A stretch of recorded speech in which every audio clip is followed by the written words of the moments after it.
Themes are a vital part of any story, but there's something I feel often gets overlooked in the world of Five Nights at Freddy's. This is pretty understandable, given this community was founded on trying to figure out what story was even there in the first place with the bits and pieces of information we were given, but with the story continuing to expand with each new installment, there's enough narrative there, especially in the more recent games, for us to take a step back and notice what themes are present. So sit back and consider subscribing, because I plan to go over what the most important themes of Five Nights at Freddy's are, and what they seem to be telling us about the story in the modern era. Though on that note, why use themes to understand the lore in the first place? Even if there isn't complete agreement over what exactly is going on all the time, we at least have a pretty solid idea of what the first arc of games, FNAF 1 through Ultimate Custom Night, are trying to tell us, and that was largely figured out from noticing details that don't really have to do with theme, like the abbreviated form of Henry's name in Pizzeria Simulator, solving the 8-bit Circus Baby minigame to figure out how she got possessed, and finding audio from FNAF 1 in the ambiance of FNAF 4 to know who we're actually playing as. This is pretty similar in the current arc, where theorizing is focused on things like the identities of the characters and their pasts, based on observable elements of the games in the books. However, while I think that approach is definitely important, it's very easy to get so caught up in the weeds of a theory that the big picture often gets overlooked. After all, figuring out what happens is only important because it helps us understand what the overarching story is as a whole. This is where themes come in. As the underlying message of a work, the themes of a story play a major role in a writer or artist's decisions on what to include to get that message across. That doesn't mean that every single thing we see is evidence of a theme, and it's possible to assign details importance that wasn't initially intended, but by understanding what the theme of a work is, it's easier to understand what the intentions of the creator may or may not have been, and how they may have intended certain details to be interpreted. Speaking of taking notice of included details, you may have noticed that my desk hasn't had its usual Freddy plush in this video. Instead, I am happy to announce the launch of the limited edition idsfantasy makeshift plushie. For just the next 3 weeks, you have the chance to obtain your very own emotional support ID to rant to whenever the next piece of controversial FNAF content comes out, or just to hug for comfort, because I can verify the plushie is very huggable. This is a limited edition campaign though, and once the 3 weeks are up, she'll be gone forever if you don't buy one. So make sure to check out the link at the top of the description and the pinned comment if you're interested. This is only possible because of the support you guys have given me over the past 2 years, and in the petition to make this happen back in November. So thank you so much for helping this plushie happen, and I hope you all like it as much as I do. Who knows, maybe if this does well, I'll be able to make other merch happen in the future.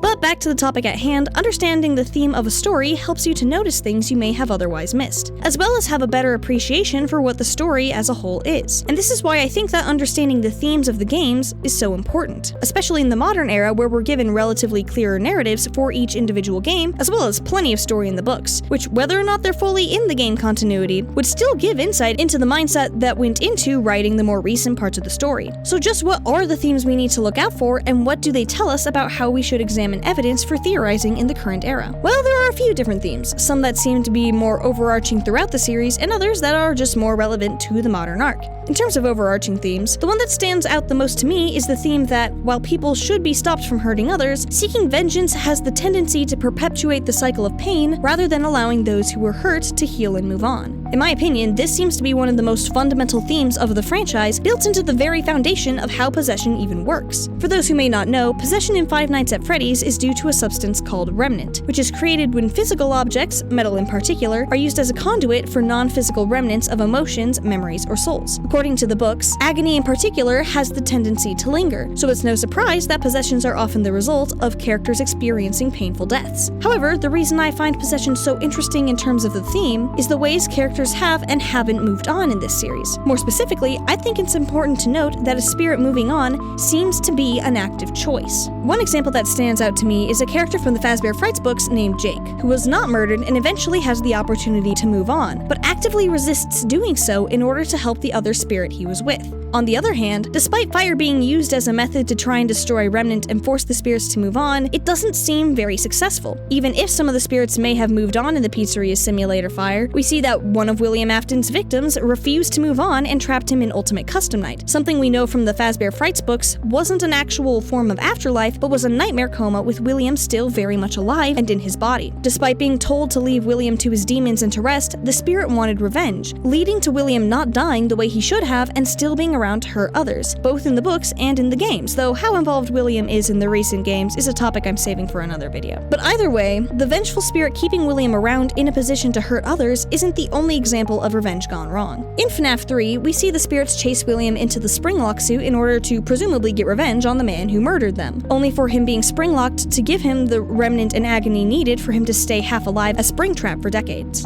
In Sister Location, the Funtime animatronics trying to get revenge on William by stealing his body didn't hurt William at all, only leading to the success of his instructions to his son Michael, who ended up the one truly hurt by the Funtime's actions. In Pizzeria Simulator, Henry Emily tried to exact retribution for his daughter and William's other victims, but not only did Fazbear Entertainment come back bigger and better than ever, but the burned-out remains of the restaurant served to house the brewing evil of Security Breach's villains. Even the most recent Candy Cadet story in Help Wanted 2 highlights this theme, with the woman in the story returning for revenge after being hurt as a child, only for her revenge attempt itself to be what allowed the witch who hurt her when she was young to finally eat her. No matter how hard the characters in FNAF attempt to seek revenge, no matter how justified, it always ends up either not working or making things worse. Given Scott Cawthon, creator of the franchise, is a Christian, and in the Bible, forgiving is something that Jesus makes very clear that he expects his disciples to do, it's honestly not too surprising that his story would highlight the negative consequences of vengeance, and how it may be better to choose to move on and leave the demon to his demons, freeing the victims from the weight of the grudge they held. Justice will still be had, but the execution of it isn't the responsibility of the people who were hurt. With this theme in mind, there are a few things that stand out to me when it comes to theories. One is a relatively small detail, that being the name of the song that plays in the Princess Quest games in Security Breach. It's rather interesting that the song would be titled Caught in a Loop, while the games themselves show the graves of William's victims from when he was alive, a character telling the princess, who in the files used to be labeled Cassidy, just like the presumed spirit of Golden Freddy, to rest, while the files of Help Wanted 2 confirm this character to be the same one we see in Ultimate Custom Night telling Golden Freddy to rest, and then finally show things from the events of Help Wanted. All of the events, then, could be said to be caught in a loop, just as the title implies, caught up in the cycle of vengeance and pain. Things may look different, but they're similar to what came before in the consequences that they have. And this ties into the other major thing I think we may be able to take away from this theme. With how often revenge seems to fail and make things worse, I think it's likely that this loop implied by Princess Quest won't end until the cycle of vengeance itself is ended. Trying to force spirits to move on and take revenge on the characters who hurt them is only going to lead to more pain. Instead, the characters need to choose to move on for them to finally be at peace. But while that covers the franchise theme as a whole, the current story arc of games and books, starting from Help Wanted, is pretty different in many aspects of its story from what came before, and as such, has some additional themes. There are a few different ones that can be pointed to, such as that relying on AI is dangerous when it can interpret basic instructions in very unintended ways, but the main one I want to focus on is the theme that as technology advances, it becomes harder and harder to distinguish between what's real and what's not, as the artificial digital world starts to overlap more and more with the real one. As this is a horror franchise about ghosts and the like, the way this theme manifests in Five Nights at Freddy's is a bit more on the supernatural side. But when examining the stories of the most recent games, a pattern definitely starts to emerge. For example, the Glamrock animatronics have such advanced AI that they seem to have genuine emotions and relationships with each other. Sure, they have personality chips that map out how they're supposed to behave, and Freddy as of Security Breach is probably possessed if his whole speech about not being himself and now having a choice in the Burn Trap ending has anything to say about the situation, but the way the animatronics act is still human-like enough that it seems like they feel emotions. In Ruin especially, Roxy is an excellent example of this. She's furious with Gregory for having stolen her eyes, but the way she treats Cassie is completely different when she realizes who she is. And even after her security node is deactivated, she sacrifices herself to save Cassie from the Mimic. Speaking of Ruin, the game's main mechanic of the Vanni mask is another way we see this theme in action. Not only does wearing the mask make it possible to see and interact with things that aren't present, but still impact the world Cassie experiences, after sticking an occipital lobe transponder into Cassie's head, things that aren't real, like Helpy, can still show up in Cassie's vision. It's impossible for something that's solid ground one moment to be open air the next, for you to walk through a solid object, but those are things that happen in Ruin. While sure, we know some things definitely do happen in the game, after Cassie puts on the mask for the first time, telling what's real and what's not becomes significantly harder. This also seems to be the case in Help Wanted 2, where partway through the game we find that our protagonist, who's presumably Cassie's father, has been wearing his own Vanni mask this entire time, and yet the actions he takes with the mask on still have impacts on the real world. And this doesn't even get into the whole glitch trap situation where a computer virus manages to literally download itself into a human brain, or the numerous instances in the books where the characters are trapped in VR but believe they're experiencing life. If the cycle of vengeance theme was noticeable for the franchise as a whole, this current arc's theme of digital reality becoming more and more real feels like it has a flat flashing neon sign pointing at it once you start to pick up on it. And it's partially for that reason I think it's so important to take note of. While I'm not saying we can't trust any evidence we see in the games, as many of these things were included for a reason, I do think it's probably good to be aware that not everything we're seeing may be physically real. And honestly, some of the things we know aren't real are probably the most important to pay attention to. Cassie's memory cutouts in Ruin are definitely useful for information, and Gregory drawing things we know are real like the Blob is something that stands out when he draws things from 5 of Security Breach's 6 endings. Since we're experiencing these stories through the eyes of their characters, it's probably good to recognize that we may have situations of unreliable narrators or senses, and that sometimes those difference between what we see happen and what we might know actually happens may be more important than we realize. And honestly, this is probably just the tip of the iceberg. There are other things I either didn't go into or didn't notice, and there are definitely ways I could go more in depth with my explanations of what these themes are and how they tie into various theories held by the community. But instead of going into that myself, I want to leave the floor open for any of you watching who may have ideas you've thought of or themes you noticed. While the thematic elements of a franchise may or may not be the most obvious element to consider, I do think that if the community pays attention to them, it might be a bit easier to see how all these puzzle pieces we're given fit together to tell the bigger story. So feel free to share your thoughts in the comments or share this video with others to get them thinking as well. And of course, if you're interested, don't forget to check out the ID plushie at the link in the description and in the comments. Your guys' support means the world to me, and I wouldn't be where I am today without it. Thanks for watching, don't get stabbed, and have a nice day.